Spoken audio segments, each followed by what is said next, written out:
Hundreds of thousands of dollars have been raised for the Belonging Fund, which is cash for illegal aliens. And it's all supported by the Nashville mayor, Freddie O'Connell. Now, this started after ICE teamed up with Tennessee Highway Patrol to nab more than 200 illegals, including a convicted child sex offender and a member of Tren de Aragua. Nice people. The mayor apparently is furious that his streets are being made safer and ordered all ICE communication with the city to go directly to his office. But now the mayor is under investigation by multiple House committees for aiding and abetting illegal immigrants. Here to react, border czar Tom Homan. Tom, I can hear them now, the caterwauling from the open borders crowd saying, how dare you try to weaponize a prosecutorial arm of our government to go after local officials doing their local business. And you say? Well, remember, just a couple weeks ago, AOC went on social media saying if we put a finger on any of her co-workers, Congress people that were at our Newark facility, there'd be consequences. Well, guess what? We did it. I'm waiting on the consequences. But, you know, the mayor's no different. And look, I've said from day one, you can not cooperate with ICE if that's what you want to do, but you can't get in our way and you can't impede our efforts, or you cross that line, we'll seek prosecution. As far as the Belonging Fund that he's supporting, I have my own Belonging Fund. We can give housing, food, and free medical care in ICE detention. And that's exactly what we're going to do in Nashville. We're going to flood the zone with agents, multi-agency, FBI, DEA, ICE, U.S. Marshals, and we're going to flood the zone. If he wants to push back and support sanctuary cities, that means we flood the zone. We'll flood the zone in the neighborhoods to find a bad guy. We'll flood the zone at work sites to find a bad guy. But we're going to do it, and he's not going to stop us. Do you think this would rise perhaps to the level of charging him with obstruction of these ICE officials? We'll see. I mean, I know Homeland Oversight is opening up a congressional investigation.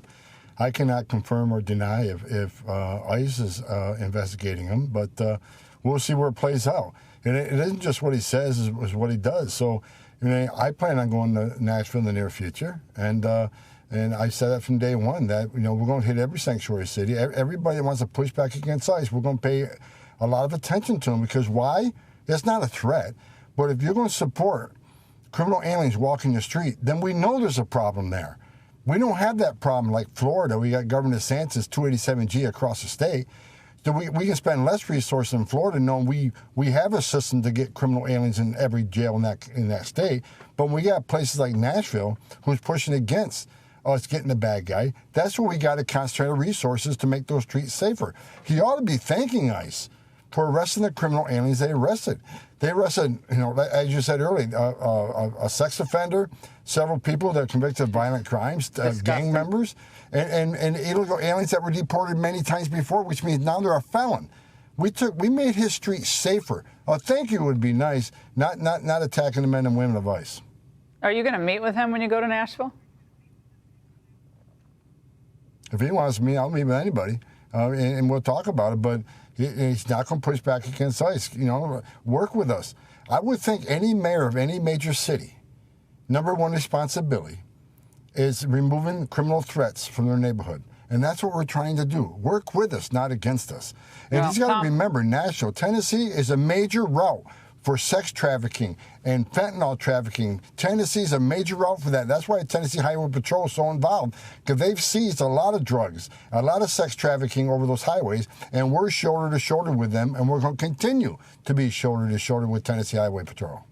Now, Tom, Maryland Congressman Glenn Ivey apparently has traveled all the way to El Salvador to check on the Maryland man, Kilmar Abrego Garcia. Check this out. I'm the congressman that represents Kilmar. We came here to visit him today, and now they're telling us we got to go all the way back to El Salvador, to San Salvador, to get a permit. Let us in. Stop playing games. Let us have a chance to talk with him.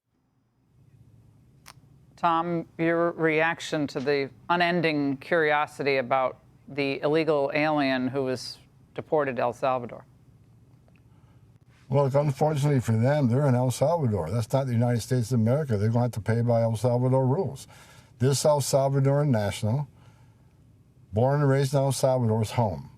He's an El Salvadoran national, gang member, national security threat, been ordered deported twice, a wife beater. I mean, if they want to go visit him, they're going to play by El Salvador's rules. He's no longer in our custody, so El Salvador will control that whole mechanism to get to see him, and they're just going to accept that fact. Well, this is manufactured drama. Tom, as always, thank you very much. Hey, Sean Hannity here. Hey, click here to subscribe to Fox News YouTube page and catch our hottest interviews and most compelling analysis. You will not get it anywhere else.